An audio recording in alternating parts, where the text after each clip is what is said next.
Halo teman-teman, Shalom, apa kabar? Saya harap semuanya sehat-sehat hari ini. Hari ini kita akan belajar atau kita akan bersama-sama latihan untuk penilaian tengah semester untuk semester yang kedua ini. Karena memang masa-masa ini kita sudah memasuki masa-masa penilaian tengah semester ya. Kita akan belajar dari materi sengsara dan wafat Yesus dan juga materi Yesus mewartakan dan memperjuangkan kerajaan Allah. Dan kedua materi ini sudah kita sama-sama pelajari ya di awal pertemuan kita, dan kemudian untuk tema pembahasan yang kedua yaitu sengsara dan wafat Yesus. Nah teman-teman, saya minta untuk terus dukung channel DMC Sudarso dengan menekan tombol subscribe dan like ya, dan juga bagikan ya kepada teman-teman kalian ya, supaya kita sama-sama belajar hari ini. Oke, kita langsung saja untuk pembahasan materi kita ya. Kemungkinan soal-soal apa yang akan dibahas atau diberikan oleh Bapak Ibu guru ya. Yang pertama kita akan membahas atau soal-soal yang mungkin dibuat dalam tema Yesus mewartakan dan memperjuangkan kerajaan Allah. Oke, langsung saja untuk soal yang pertama. Kerajaan Allah adalah Allah yang meraja atau memerintah. Oleh karena itu, manusia harus mengakui kekuasaan Allah dan menyerahkan diri atau percaya kepadanya. Sehingga dalam kehidupan manusia tercipta apa?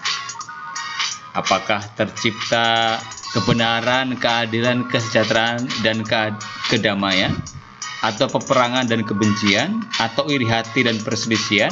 Frustasi dan hilang harapan? Kedukaan dan kecemasan? Kira-kira apa? Oke, langsung bisa ketebak ya. Ini pasti kehidupan manusia akan tercipta kebenaran, keadilan, kesejahteraan, dan kedamaian. Tidak mungkin bahwa Allah ketika meraja akan tercipta peperangan dan kebencian, apalagi iri hati dan perselisihan. Jadi orang akan selalu punya harapan tentunya ya. Jadi frustrasi dan hilang harapan itu tidak akan mungkin terjadi. Dan tentu ya kegembiraan, suasana sukacita ya tidak akan tercipta ya. Jadi tidak mungkin kedukaan dan kecemasan. Jadi jawabannya tetap yang A. Jadi kebenaran, keadilan, kesejahteraan, dan kedamaian pasti akan tercipta jika manusia sungguh-sungguh mengakui kekuasaan Allah dan mempercayakan diri, percaya kepada Allah. Oke, itu yang pertama kemungkinan. Oke, yang kemudian yang kedua. Mewartakan dan mewujudkan kerajaan Allah merupakan misi kedatangan Yesus ke dunia. Dalam pewartaannya, berkali-kali Yesus menegaskan bahwa apa yang ditegaskan oleh Yesus. Apakah Yesus menegaskan kerajaan Allah sudah dekat? Atau Yesus menegaskan kerajaan Allah akan datang pada akhir zaman? Atau kerajaan Allah akan datang ketika kita mengharapkan? Atau kerajaan Allah akan membuat manusia apa nih ya? Nggak kelihatan nih.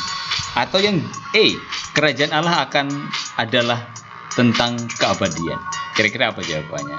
Ya, kalau kita masih ingat tentu jawabannya yang pertama ya, bahwa memang yang diserukan oleh Tuhan Yesus adalah soal kerajaan Allah itu sudah dekat ya, sudah datang Pak, sudah dekat, bahkan sudah hadir ya. Nanti kita dalam penjelasan di video pembelajaran juga kita sudah melihat ya bahwa ketika Yesus mewartakan melalui sabda, perumpamaan, dan juga melalui karya-karyanya, yaitu melalui mukjizat-mukjizat yang dilakukan oleh Yesus, itu menandakan bahwa kerajaan Allah juga sudah datang dan akan nanti mencapai kepenuhannya pada akhir zaman.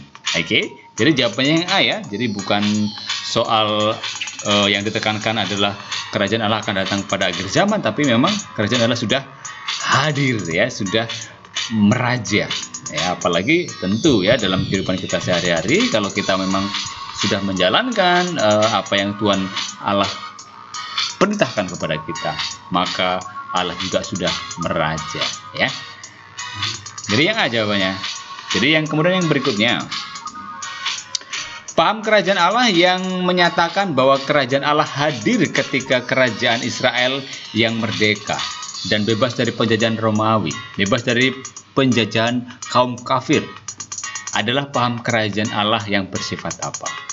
Jadi dalam masyarakat pada masa Yesus ada berbagai macam pemahaman tentang kerajaan Allah ya. Jadi apakah ini pemahaman yang bersifat nasionalistis, atau yang bersifat apokaliptik, atau bersifat legalistik, atau sosiokultural, atau bersifat semangat religius? Ya, ingat ya. Jadi ada pemahaman ini yang kemudian menjadi berbeda ya dari apa yang Yesus sendiri wartakan mengenai kerajaan Allah. Jadi jelas ya, karena ini menyangkut kepada kerajaan Israel yang merdeka, bebas dari penjajahan Romawi, tentu ini mengarah kepada yang nasionalistis ya. Jadi pemahaman yang seperti inilah yang juga dipahami oleh beberapa orang ya, atau beberapa kelompok pada zaman Yesus. Kemudian yang berikutnya, dalam pewartaannya Yesus menekankan bahwa kerajaan Allah adalah situasi di mana Allah merajai hidup manusia.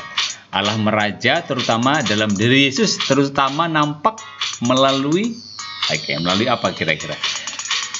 Sabda dan tindakan Yesus, nubuat para nabi, sengsara dan wafat Yesus, Yesus dicobai iblis, atau melalui warta malaikat. Seperti sudah saya singgung di soal sebelumnya ya. Jadi memang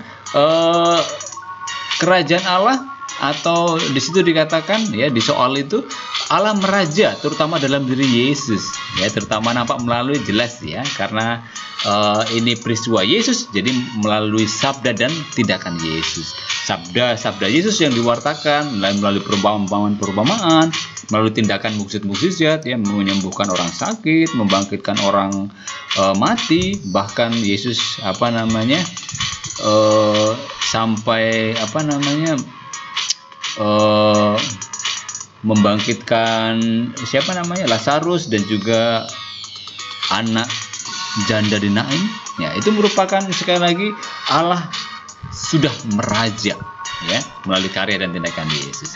Jadi bukan melalui nubuat para nabi ya, karena ini Yesus sendiri yang menampakkan atau melakukannya ini ya. Jadi bukan juga pada sengsara dan wafat Yesus, dan juga bukan saat Yesus dicobai iblis atau warta malaikat, tapi sekali lagi Allah meraja dalam diri Yesus, yaitu nampak melalui sabda dan tindakan Yesus.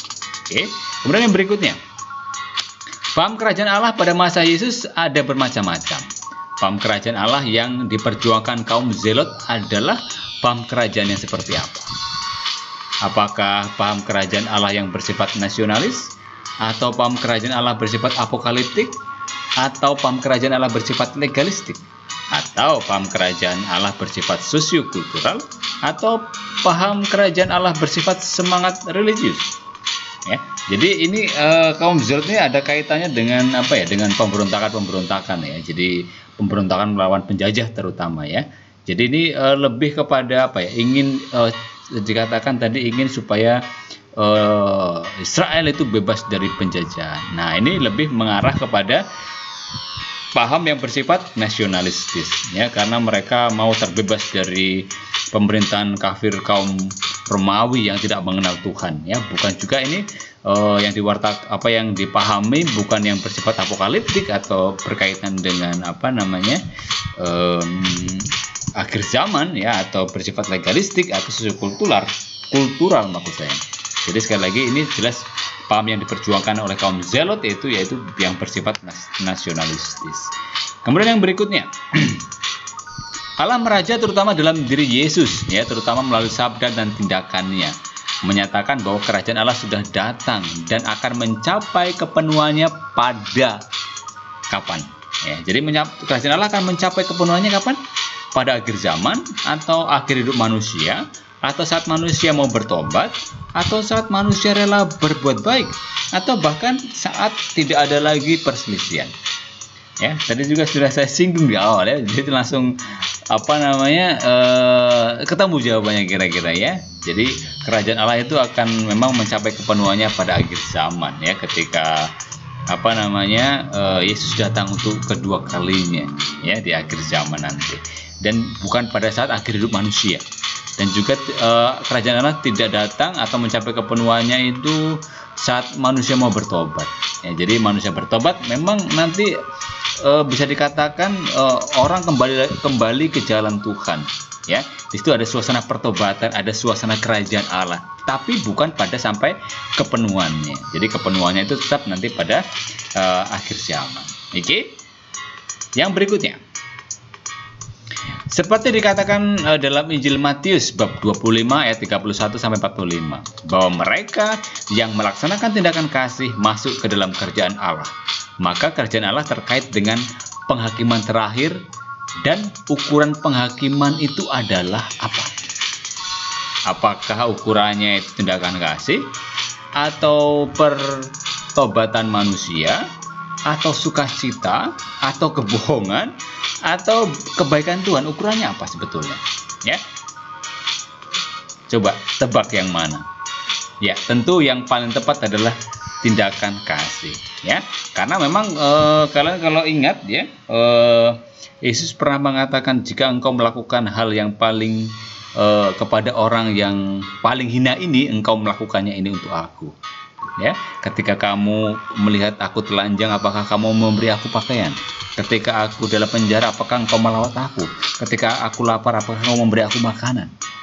Ketika aku telanjang, apakah engkau memberi aku pakaian? Nah, ini lebih kepada tindakan kasih tentunya, ya. Jadi memang ya, pertobatan manusia itu penting, ya. Tetapi memang sekali lagi, pertobatan manusia ini akan mengarahkan manusia untuk kembali kepada Allah. Ya, tentunya yang sekali lagi yang di sini yang ditekankan bahwa kerajaan Allah akan terkait nanti pada penghakiman terakhir, dan tindakan kasih inilah yang menjadi ukurannya. Oke. Yang berikutnya, sekelompok orang Israel yang berkedudukan sebagai pengajar atau guru pada masa Yesus disebut siapa? Jadi memang dalam masa-masa Yesus ya, kira-kira sebut siapa ini? Para rabi, kaum Zelot, ahli Taurat, atau kaum Esen nih? Nah, kira-kira apa? Jadi memang dalam kehidupan kemasyarakatan pada zaman Yesus ya, tentu akan yang sering dibahas dalam kitab suci, ada berbagai macam ya. Jadi kalau kelompok ini disebut apa? Kaum Zelot. Kaum Zelot itu apa? Itu kaum Zelot itu adalah kaum yang yang melakukan pemberontakan gitu ya, karena menginginkan bahwa Israel terbebas dari penjajah. Orang Farisi itu ya orang yang ahli agama gitulah ya, ahli Taurat juga. Kemudian kaum Eseni itu adalah kaum yang memang berada di, kalau kalian pernah mendengar ini, yaitu mereka yang tinggal di Qumran. Di sana juga ada peninggalan arkeolog ya, tentang manuskrip kitab suci ya, tentang kehidupan kekristenan awal ya untuk kaum Esen ini. Tapi ini jauh dari masa hidup Yesus tentunya ya. Jadi kira-kira siapa?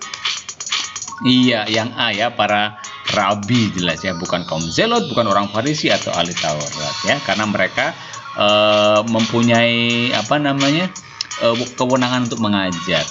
Oke. Yang berikutnya, sekelompok orang Israel atau Yahudi yang tidak suka negaranya dijajah oleh Romawi, kaum kafir karena alasan keagamaan, dan mereka melawan atau memberontak kepada pemerintah Romawi. Kelompok tersebut adalah kelompok siapa? Baru saja saya sebut ya, baru saja saya bahas ya. Apakah itu kaum Zelot, apakah itu orang Farisi, apakah itu ahli Taurat, atau kaum Eseni?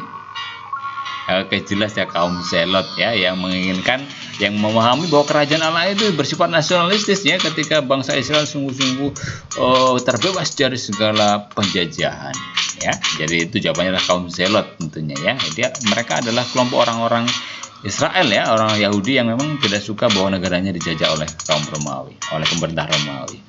Oke, yang berikutnya, dalam mewartakan kerajaan Allah, Yesus tidak hanya berkeinginan agar masyarakatnya memenuhi konsep-konsep kerajaan Allah, melainkan berupaya agar masyarakatnya dapat melihat sendiri tanda-tanda kerajaan Allah itu, dan terutama merasakan sendiri pengalaman akan Allah yang hadir dan menunjukkan kuasanya yang menyelamatkan. Maka dalam mewartakan kerajaan Allah, Yesus mewujudkannya dalam apa? Dalam perkataan, sabda, dan perbuatan mukjizat Yesus. Hanya dalam perkataan Yesus, hanya dalam perbuatan atau mukjizat Yesus, dalam diri para rasul atau warta para nabi ya.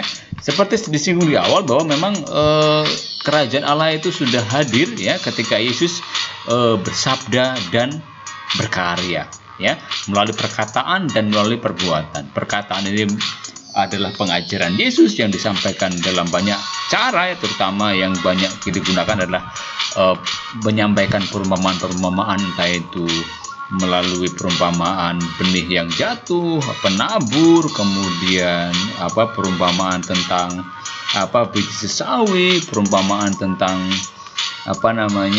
mutiara yang terpendam. Jadi memang hari ini Yesus kita, ya, atau umat, atau pada masa Yesus juga ingin mengalami sih perbuatan-perbuatan atau tindakan Allah yang hadir, ya, melalui mujizat-mujizat yang dilakukan oleh Yesus jelas nampak, ya.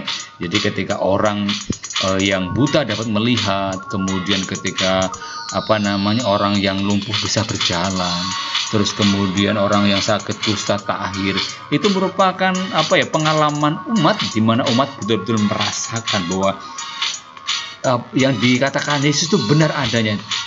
Orang tidak hanya mendengar Yesus, tapi juga merasakan bahwa betul-betul kerajaan Allah itu hadir dan mereka merasakannya. Jadi bukan hanya dalam perkataan Yesus, bukan hanya dalam perbuatan atau mukjizat Yesus, tapi kedua-duanya, perkataan dan perbuatan atau mukjizat yang dilakukan oleh Yesus. Jadi juga bukan dari para rasul dan juga para nabi. Ya, jadi jawabannya yang A. Jadi melalui dua-duanya, ya, perkataan dan perbuatan, sabda dan mukjizat Yesus. Terus yang berikutnya, bagi Yesus kerajaan Allah bukan sekedar janji-janji di masa depan, melainkan realitas yang bisa dihadirkan dan dirasakan di dunia sambil menunggu kepenuhannya kapan. Ya. Jadi sudah kita singgung juga, ya, tapi ini dalam formula pertanyaan yang berbeda. Tapi intinya bahwa dalam pertanyaan ini, ya, soal kepenuhannya, ya, kepenuhan kerajaan Allah itu. Ini sebetulnya penekanannya tetap pada kepenuhan, ya. Apakah di akhir zaman, apakah di akhir hidup manusia, saat manusia mau bertobat, atau di saat manusia rela berbuat baik, atau saat tidak ada lagi perselisihan. Tentu jawabannya yang A, ya. Jadi sudah berkali-kali kita singgung. Ini pertanyaan ini bisa ditanyakan juga dengan model yang berbeda. Yang berikutnya, pada masa Yesus juga berkembang paham kerajaan Allah, di mana orang-orang yang amat menantikan kedatangan akhir zaman untuk memahami zaman yang sudah rusak ini, sehingga muncullah zaman baru. Paham semacam ini disebut paham apa? Jadi ketika orang memahami kerajaan Allah, dipahami sebagai menantikan bahwa kedatangan akhir zaman itu sudah dekat. Kemudian memahami zaman yang sudah rusak. Jadi zaman ini, ya, terjadi pemberontakan, penjajahan, ya. Jadi orang-orang merasa bahwa ini adalah masa-masa yang buruk, masa-masa yang pokoknya menyusahkan. Nah, kemudian ketika paham ini mulai berkembang, ya, zaman ini akan hilang, akan musnah. Kemudian muncullah zaman baru. Ya, zaman baru ini tentu, ya, akan menghilangkan yang namanya zaman yang rusak, atau menggantikan situasi yang kemalangan, situasi penjajahan menjadi betul-betul situasi yang mengembirakan. Allah menjadi satu-satunya yang memerintah dan meraja. Nah, paham ini tentu, ya, apakah yang disebut dengan paham yang bersifat apokaliptik, atau paham yang bersifat legalistik, atau bersifat sosiokultural, atau paham yang bersifat religius atau yang nasionalis. Tentu, ya, karena nasionalis itu sudah kita bahas tadi di soal sebelumnya, ini lebih kepada apokaliptik, ya. Kenapa? Karena memang menghendaki atau memimpikan sebuah zaman baru, di mana zaman yang sudah rusak ini akan hilang, kemudian dilululantakkan, dan akan muncul zaman baru. Oke? Yang berikutnya, tindakan Yesus yang merupakan peristiwa mukjizat, ya. Jadi banyak yang dilakukan mukjizat yang dilakukan oleh Yesus, ya. Yesus membangkitkan Lazarus yang sudah 4 hari mati dan dikuburkan. Dengan membangkitkan orang mati, Yesus menunjukkan kepada manusia bahwa apa? Jadi dengan melakukan mukjizat, ya, terutama membangkitkan orang mati, Yesus mau menunjukkan apa sih? Apakah Allah berkuasa atas hidup dan kematian manusia? Apakah manusia berkuasa atas hidupnya? Apakah Allah tidak bisa berbuat apa-apa, hanya manusia yang akan dibangkitkan, atau Allah ingin manusia hidup bahagia? Kira-kira apa? Apa yang hendak ditunjukkan oleh Yesus? Ya, jadi ya memang benar ya, Allah menginginkan manusia bahagia. Tapi inti atau yang mau ditekankan dalam pewartaan Yesus ya, ketika melakukan mukjizat membangkitkan orang mati, bukan itu. Ya, dan juga bukan soal Allah tidak bisa berbuat apa-apa. Ini juga bukan manusia itu berkuasa atas hidupnya, tentu tidak mungkin ya. Manusia tidak punya kuasa apapun atas hidup manusia. Tetapi memang sekali lagi ini mau menekankan bahwa Allah berkuasa atas hidup dan kematian manusia. Ya, jadi manusia yang mati bisa dihidupkan kembali atau dibangkitkan. Jadi yang A, jadi Allah berkuasa atas hidup dan kematian manusia. Yang berikutnya, sekelompok orang Israel yang berpandangan bahwa Allah sekarang sudah meraja secara hukum, sedangkan di akhir zaman Allah akan menyatakan kuasanya sebagai Raja semesta alam yang menghakimi segala bangsa. Mereka menghakimi kerajaan Allah mereka memahami kerajaan Allah yang bersifat apa?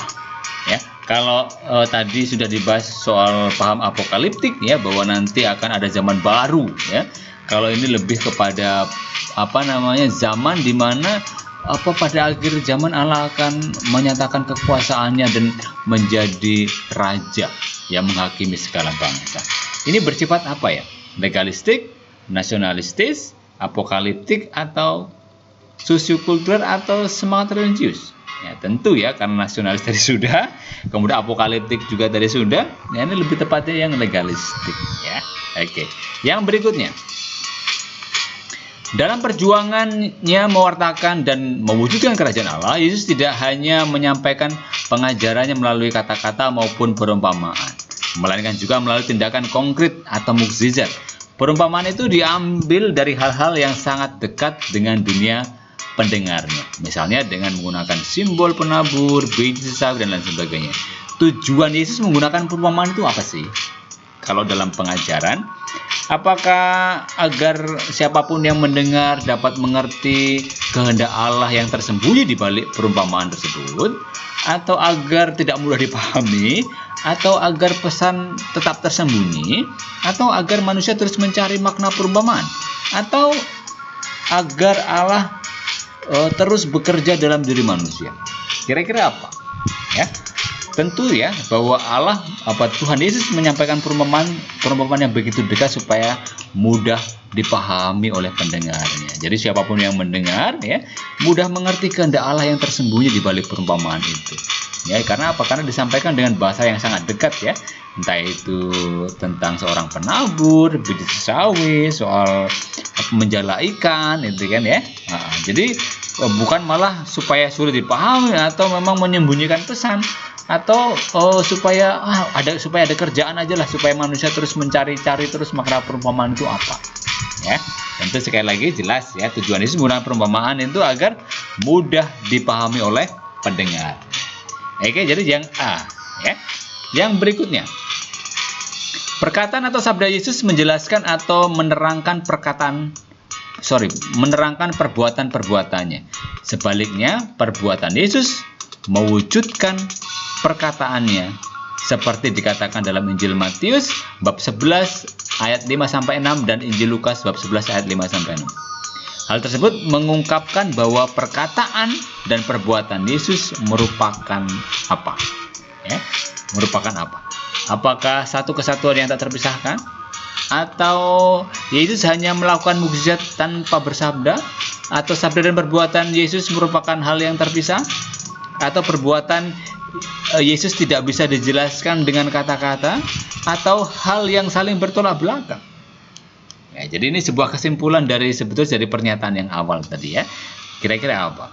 Ya, jadi kalau pernyataannya jelas ya, perkataan atau sabda Yesus menjelaskan atau menerangkan perbuatan-perbuatannya. Sebaliknya, perbuatan Yesus mewujudkan perkataan seperti ya perkataan-perkataannya. Maka memang ini menunjukkan sebuah kesatuan yang tidak dapat dipisahkan ya, bukan malah bertolak belakang atau malah tidak bisa dijelaskan ya. Sekali lagi, perkataan dan sabda-sabda Yesus merupakan satu kesatuan yang tak terpisahkan, di mana sabda menjelaskan atau menerangkan perbuatan Yesus, dan sementara perbuatan Yesus mewujud nyatakan apa yang dikatakan atau disabdakan oleh Yesus. Oke, yang berikutnya, tindakan Yesus untuk tidak takluk dengan uang dan harta kekayaan, kuasa dan jabatan, harga diri dan kehormatan, dan kebaikan nilai-nilai kerajaan Allah, dan mengabaikan nilai-nilai kerajaan Allah, serta sikap kerendahan, polos, jujur, bersahaja, tidak menutup-nutupi kekurangan, dan tidak membohongi diri sendiri dan orang lain adalah tugas para pengikut Yesus untuk melanjutkan perjuangan dalam mewujudkan apa? Ya, apakah dalam mewujudkan kerajaan Allah? Apakah dalam mewujudkan hukum Allah? Dalam mewujudkan pemerintahan surgawi? Dalam mewujudkan keunggulan manusia atau citra Allah? Ya, kira-kira apa? Ya tentu ya kita sebagai pengikut Kristus nih ya, tindakan-tindakan yang sekali lagi tidak takluk untuk tidak takluk terhadap uang, kekuasaan dan jabatan, harga diri dan kehormatan, ya, juga tidak mengabaikan nilai-nilai kerajaan Allah, bersikap rendah hati, polos, jujur, bersahaja, dan tidak menutup-nutupi kekurangan dan membohongi diri serta orang lain. Ya, sekali lagi itu adalah merupakan tindakan kita untuk memperjuangkan kerajaan Allah. Jadi bukan persoalan hukum Allah atau pemerintahan surgawi atau keunggulan manusia atau citra Allah, tapi lebih kepada kita ingin mewujudkan kerajaan Allah, bahwa Allah memerintah, Allah meraja, ya, Allah menjadi satu-satunya dasar bagi manusia untuk bertindak dan berbuat. Oke, yang berikutnya, kerajaan Allah ditandai dengan kasih antar manusia. Kasih yang tidak lagi dibatasi atas dasar kesamaan suku, agama, ras semata. Jadi kasih yang diperjuangkan Yesus adalah kasih yang seperti apa? Kasih yang universal dan terbuka, dan juga tertuju pada orang-orang yang memusuhi, menganiaya, memfitnah atau menganiaya, atau kasih kepada orang yang mengasihi kita saja, atau kasih kepada orang yang seagama dengan kita, atau kasih yang hanya melihat kesamaan suku, atau kasih yang tertuju kepada orang yang kita senangi saja. Kira-kira apa? Jadi karena tadi tidak memandang ras, tidak dibatasi oleh kesamaan suku, agama, ras, ya. Jadi itu lebih kepada kasih yang universal dan terbuka. Jadi kalau kita hanya mengasihi sesama kita, ya tentu ya itu tidak yang diajarkan oleh Yesus, ya. Yesus lebih meminta kita untuk bertindak lebih, ya. Kalau kita hanya mencintai orang-orang yang mencintai kita, apa kelebihan kita? Ya, jadi kita juga diminta untuk mengasihi, mencintai musuh kita, orang yang menganiaya kita, bahkan orang yang memfitnah kita. Oke? Jadi jawabannya yang A, ya, kasih yang universal, tentunya kasih yang diperjuangkan oleh Yesus. Oke, bagian pertama selesai. Ya, jadi kita akan masuk ke bagian kedua. Temanya adalah sengsara dan wafat Yesus. Ya, ini juga kita sudah sama-sama belajar ya di video pembelajaran kita yang sudah kalian juga pelajari di pertemuan kedua. Oke, kita akan mulai dari pertanyaan ya yang mungkin juga bisa dibuat oleh Bapak Ibu guru ya. Yang pertama ya dari tema kedua. Tidak semua orang menanggapi pewartaan Yesus itu dengan terbuka. Ada sebagian masyarakat yang justru merasa terancam dengan kehadiran dan kegiatan Yesus itu. Mereka menganggap pewartaan dan tindakan Yesus itu sebagai apa? Apakah melihat sebagai ancaman bagi jabatan, kehormatan, serta nafkah mereka? Atau sebagai dukungan atas penghayatan keagamaan mereka? Atau sebagai motivasi untuk memperbaiki hidup mereka? Atau alasan untuk kembali ke jalan yang benar? Atau sebagai dukungan atas pemerintahan Romawi? Kira-kira apa ya? Mereka menganggap pewartaan Yesus sebagai apa? Ya, ini bagi siapa? Bagi masyarakat yang mau terancam. Kira-kira kenapa ya? Ya karena memang ada orang yang menganggap terancam itu karena memang Yesus yang diwartakan oleh Yesus mengancam jabatan mereka, kehormatan mereka serta nafkah mereka, ya. Masih ingat ketika Yesus marah di bait Allah, ya, menjungkir balikkan pedagang-pedagang di bait Allah itu, ya. Jadi mungkin bagi mereka ini siapa sih kok bisa melakukan hal demikian, ya, mengaku-ngaku sebagai putra Allah, bahkan saya mengatakan runtuhkan bait Allah ini, saya akan membangunnya dalam 3 hari. Itu kan peristiwa yang menurut mereka hal yang konyol, ya. Nah, jadi apa yang dikatakan oleh Yesus itu memang sekali lagi bagi orang yang atau bagi masyarakat tertentu, ya, kehadiran Yesus merupakan sebuah ancaman, ya, atas jabatan, kehormatan dan nafkah mereka, ya, bukan malah merupakan dukungan atau bahkan motivasi untuk kembali ke jalan yang benar, ya. Ini adalah sebuah jawaban atas yang diwartakan oleh Yesus itu sangat mengancam kehidupan mereka, begitu. Oke, jadi yang A jawabannya, ya. Yang berikutnya, wafat Yesus di kayu salib dimaknai oleh orang secara berbeda, ya. Banyak orang memaknai wafat Yesus. Bagi orang yang memuji Yesus, kematian Yesus itu dianggap sebagai apa sih? Nah, mungkin tadi sebagai orang yang merasa bahwa Yesus itu merupakan ancaman, Yesus merupakan yang bisa menghancurkan kehidupan mereka. Nah, mungkin bagi orang yang demikian, itu kematian Yesus dianggap sebagai apa, ya? Sebagai bentuk hukuman yang layak bagi para penghujat Allah, atau sesuatu yang tidak seharusnya terjadi, atau peristiwa penebusan dosa manusia, pengampunan penggenapan nubuat para nabi, atau Yesus benar-benar putra Allah. Ya, jadi bagi orang yang membenci ini, ya, bagi orang yang membenci Yesus, kematian Yesus dilihat sebagai apa, atau wafat Yesus dilihat sebagai apa?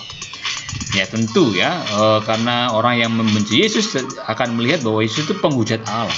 Maka ketika Yesus mati di kayu salib, dia mengatakan inilah hukuman yang layak bagimu, gitu, ya. Jadi mereka menganggap ya itu merupakan hukuman karena Yesus sudah menghujat Allah, mengaku diri sebagai putra Allah, gitu, ya. Jadi jawabannya yang A.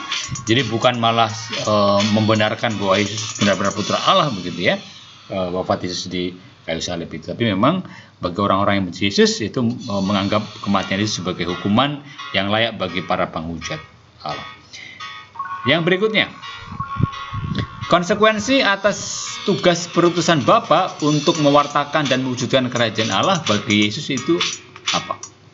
Jadi konsekuensinya, jadi memang ini harus, ya, konsekuensi itu yang harus ditanggung, ya, atas tugas perutusan Bapa untuk mewartakan kerajaan Allah bagi Yesus itu apa konsekuensinya? Yesus harus sengsara dan wafat. Yesus tidak mau mengalami kesengsaraan. Penderitaan Yesus dihapuskan. Penderitaan Yesus tidak mengalami kematian. Yesus dipuji-puji banyak orang. Apa konsekuensinya? Ya jelas, ya. Tadi sudah disinggung juga di pertanyaan-pertanyaan sebelumnya bahwa memang ada orang yang menerima pewartaan Yesus, ada yang tidak menerima pewartaan Yesus. Yang tidak menerima pewartaan Yesus tadi menganggap sebagai Yesus sebagai ancaman, sebagai orang yang menghancurkan nafkah mereka, ya, entah itu pemimpin politik atau bahkan pemimpin agama, ya. Jadi konsekuensinya, ya, memang karena banyak orang yang tidak suka terhadap apa yang diwartakan oleh Yesus, maka Yesus harus sengsara dan wafat, ya. Mereka Yesus dituduh, ya, ketika diadili di depan Pilatus, ya, mengajukan saksi-saksi dusta, kemudian akhirnya menjatuhi Yesus dengan hukuman mati, ya. Jadi mereka mendesak para penguasa politik untuk menyalibkan Yesus, ya. Kalau kita ingat peristiwa penyaliban Yesus, bahwa ketika dihadapkan di hadapan Pilatus, maka Yesus mengatakan kami tidak boleh membunuh. Jadi memang mereka menghendaki supaya hukuman itu jatuh oleh pemerintah Romawi. Jadi Pilatus berusaha membebaskan Yesus, tetapi kemudian mereka meminta bahwa Yesuslah yang dihukum mati. Bahkan sampai membebaskan Barabas, seorang pemberontak, pembunuh, kemudian menggantikan Yesus, ya. Yesus dibunuh, Barabas dibebaskan. Maka sekali lagi, itu konsekuensi dari putusan Yesus adalah Yesus harus sengsara dan wafat. Itu adalah hal yang memang diterima oleh Yesus, ya. Ketika Yesus berdoa di Taman Getsemani penuh dengan kesedihan, Tuhan Bapa, kalau bisa cawan ini berlalu daripada aku. Tapi kalau memang harus aku minum, ya, jadilah kehendak-Mu, jadilah padaku menurut perkataan. Jadi Yesus memasrahkan semuanya. Kemanusiaan Yesus mengatakan Yesus sangat sedih, sangat bahwa dia tahu apa yang penderitaan yang akan dialami. Sebagai manusia, ketakutan itu ada, ya. Tapi memang kemudian itu diterima dan dijalani oleh Yesus sampai akhir, ya, sampai wafat di kayu salib. Yang berikutnya, Yesus menghayati sengsara dan wafatnya sebagai bentuk kesetiaannya kepada nasib manusia yang berdosa, yang sekaligus kesetiaan dan penyerahan total kepada Bapa. Yesus mengalami nasib seperti manusia, yakni nasib yang selalu dialami oleh manusia itu apa sih? Yang juga dialami oleh Yesus. Kematian, kelaparan, kemiskinan, duka cita, kecemasan. Kira-kira apa? Ya tentu ya, pasti setiap orang pernah mengalami kelaparan, kemiskinan, duka cita, dan kecemasan. Tapi inti dari pewartaan Yesus, ya, ketika Yesus mencoba menghayati wafat dan sesaranya, itu memang yang sesuatu yang pasti dalam hidup manusia adalah soal kematian, ya. Itu hal yang tidak bisa dihindari. Ilmu apapun, ya, mungkin banyak ilmuwan yang mencoba mengembangkan bagaimana sih supaya manusia bisa hidup abadi, tidak bisa mati, ya. Tetapi sampai sekarang sepertinya tidak ada cerita bahwa manusia tidak bisa mati, ya. Semua manusia pasti mati. Nah, ini juga yang akan dialami oleh Yesus demi kesetiaannya kepada Bapa. Jadi bahwa Yesus mengalami nasib seperti manusia, ini kematian, ya. Kita manusia mati karena kedosaan kita. Tapi Yesus, ya, mengalami kematian bukan karena kedosaan, tapi solidaritas Yesus, ya, sebagai Allah yang menjelma menjadi manusia. Jadi jawabannya yang A, ya, kematian. Berikutnya, setelah wafat di kayu salib dan dimakamkan, Allah membangkitkan Yesus pada hari keberapa? Hari ketiga, hari kedua, hari keempat, hari keenam, hari ke-7. Hari keberapa? Tentu ya, langsung jawabannya hari ketiga. Oke, ya. Jadi jelas ini sudah kita sama-sama ketahui, ya, bahwa Yesus dalam doa aku percaya dikatakan di situ, ya, bahwa pada hari ketiga bangkit dari antara orang mati. Maka sebetulnya dalam doa aku percaya itu kita juga diingatkan akan doktrin iman kita, ya. Kalau kita ditanya apa sih yang kamu imani, ya, lihat aku percaya. Itu adalah kredo iman kita. Sebagai orang Katolik, apa yang kita percaya? Aku percayakan Allah Bapa yang Maha Kuasa, mencipta langit dan bumi, dan seterusnya sampai akhir. Itu adalah doktrin kita. Maka itu juga dikatakan bahwa Yesus itu bangkit pada hari ketiga, ya. Yang berikutnya, dalam Injil Lukas bab 23 ayat 26 sampai 56 mengisahkan tentang Yesus yang disalibkan, wafat dan dimakamkan, yang menyatakan bahwa yang menggerakkan Yesus yang mengarak Yesus ke Golgota tidak hanya para prajurit Romawi sebetulnya, melainkan siapa lagi atau siapa juga. Jadi yang mengarak Yesus ternyata bukan hanya prajurit Romawi, tetapi imam-imam kepala dan para pemimpin Yahudi, atau para murid Yesus, atau para pemberontak Romawi, Simon dari Kirene, atau Veronika yang mengucapi wajah Yesus. Yang mengarah di sini maksudnya adalah ini yang ikut istilahnya mengolok-olok, kemudian menyesah gitu, ya, mengikuti dari belakang. Tapi memang dalam peristiwa penyerapan Yesus, ya, kalau kita berdoa berdevosi doa jalan salib ya. Di situ juga diceritakan tentang Simon dari Kirene yang membantu Yesus memanggul salib. Ada juga Veronica yang mengusap wajah Yesus. Tapi bukan itu ya. Jadi dalam Injil Lukas ya dikatakan di situ bahwa imam-imam kepala dan para pemimpin Yahudi ya ikut mengarak Yesus selain prajurit Romawi, karena memang mereka yang sangat membenci Yesus, ingin Yesus supaya meninggal, supaya mati, supaya ancaman itu hilang ya, karena sekali lagi itu akan merusak reputasi oleh para imam-imam kepala dan para pemimpin Yahudi ya. Jadi jawabannya kemudian yang berikutnya, Yesus yakin dengan sikapnya yang konsekuen dan berani menghadapi maut, yang memberanikan pula para muridnya dan pengikut-pengikutnya untuk apa. Jadi kalau kita belajar dari Yesus konsekuen ya, berani menghadapi maut ya.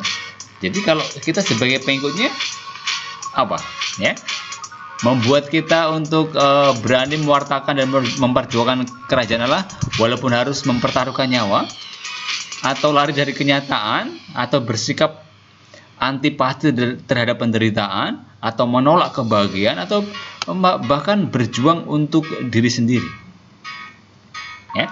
Jadi kita memberanikan kita semua sebetulnya, yang kita akan milih tentu yang A ya. Karena apa? Karena memberanikan diri untuk mewartakan kerajaan Allah, memperjuangkan kerajaan Allah walaupun harus mempertaruhkan nyawa. Ini penting bagi kita ya, karena memang sebagai pengikut tentu ya kita ingin belajar dari siapa yang kita ikuti ya, bukan malah lari dari kenyataan hidup ya, tidak mau menderita, bahkan orang kemudian atau menolak kebahagiaan, aku akan seperti Yesus menderita terus, tentu tidak begitu ya, atau bahkan hanya untuk kepentingan diri sendiri ya. Tentu yang kita harapkan adalah bahwa kita sebagai pengikut-pengikutnya harus berani untuk mewartakan dan memperjuangkan kerajaan Allah walaupun harus mempertaruhkan nyawa ya, dalam perjuangkan dalam kehidupan kita sehari-hari tentunya ya, sebagai seorang pelajar ya, tentunya dalam perjuangkan kerajaan Allah kita harus tetap memperhatikan norma-norma sopan santun kepada orang tua. Itu juga merupakan usaha-usaha kita untuk belajar untuk memperjuangkan kerajaan. Baik, jadi the answer is A ya. A. Mewartakan dan memperjuangkan kerajaan Allah walaupun harus mempertaruhkan nyawanya ya, seperti yang Yesus sendiri ajarkan. Yang berikutnya, peristiwa wafat Yesus ya dalam gereja Katolik dikenangkan dengan perayaan apa?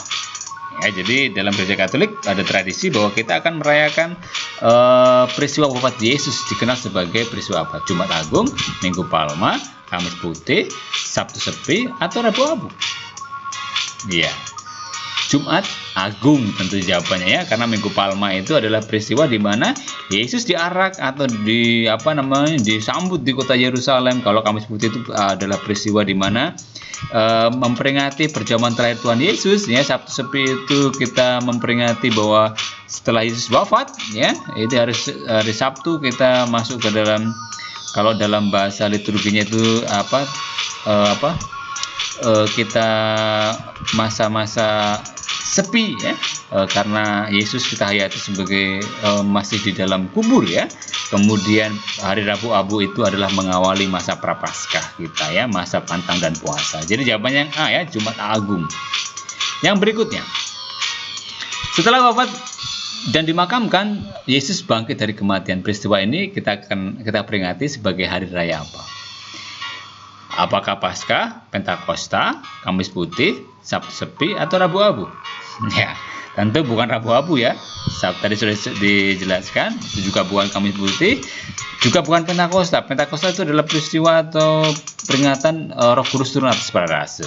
Jadi the answer is A ya, Paskah ya. Jadi dalam perayaan Paskah kita memperingati Yesus yang bangkit dari kematian, bahwa Yesus yang menderita, Yesus yang mati ya, akan bangkit ya. Kita rayakan bahwa Yesus itu bangkit. Maka tanpa kebangkitan maka sia-sialah iman kita, seperti yang dikatakan oleh Rasul Paulus ya.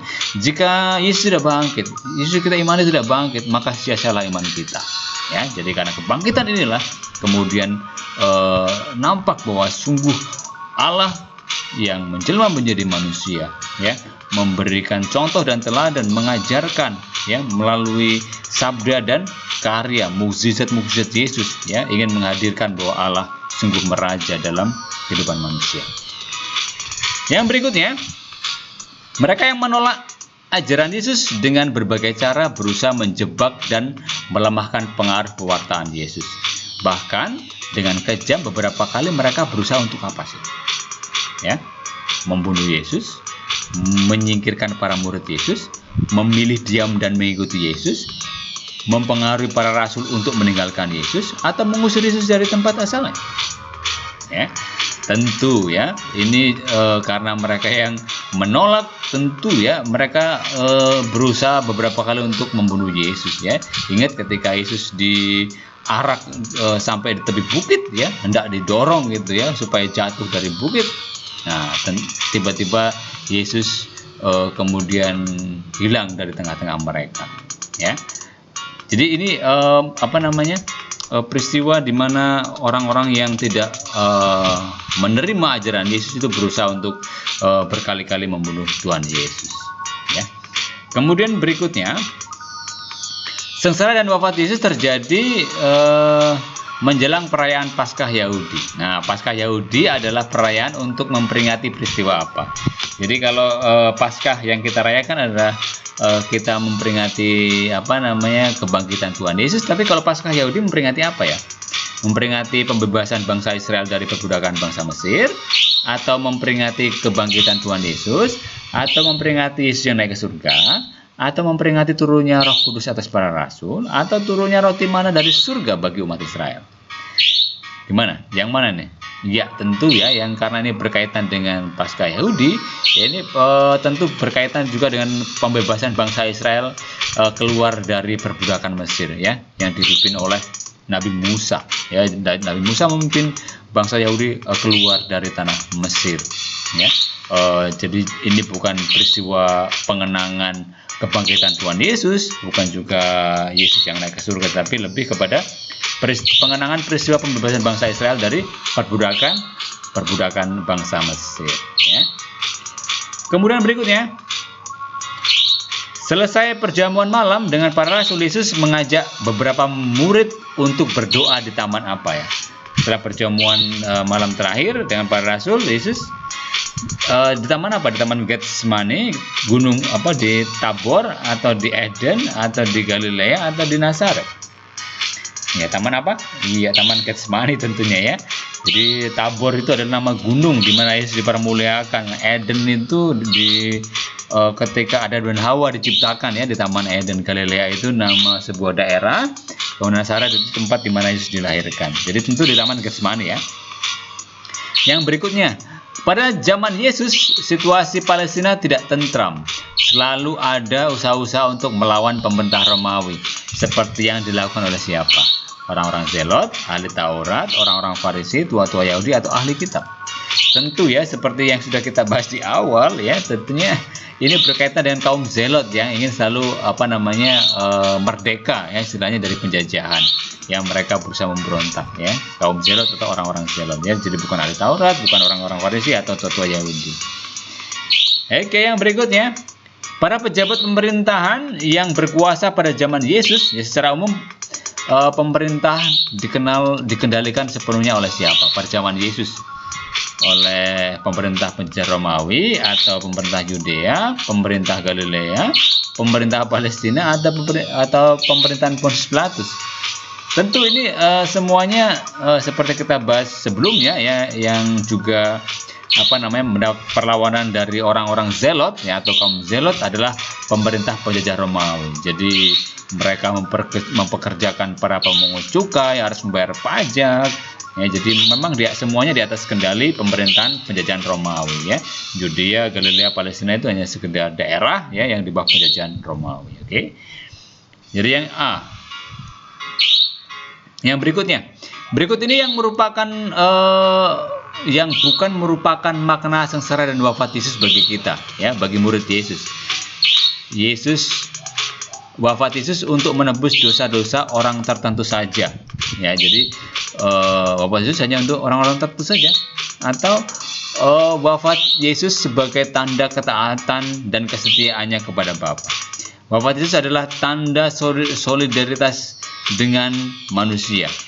Wafat Yesus bukti bahwa Allah mengasihi manusia. Kematian Yesus menyelamatkan manusia.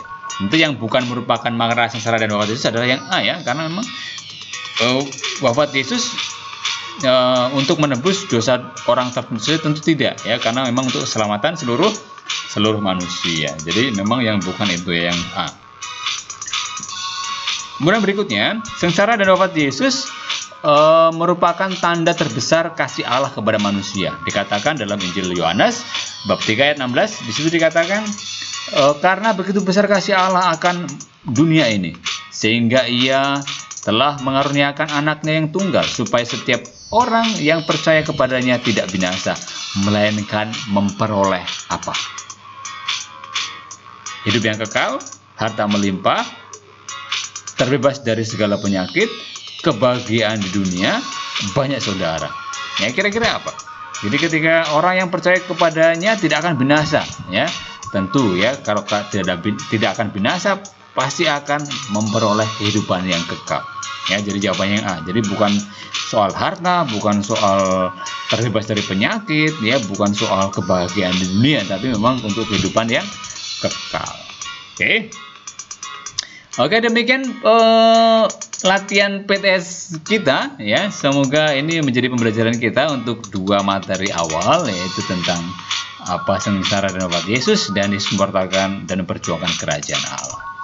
Oke, demikian pembelajaran kita hari ini. Terima kasih sudah mengikuti dari awal sampai akhir. Ya, ini akan merupakan pembahasan yang cukup panjang ya.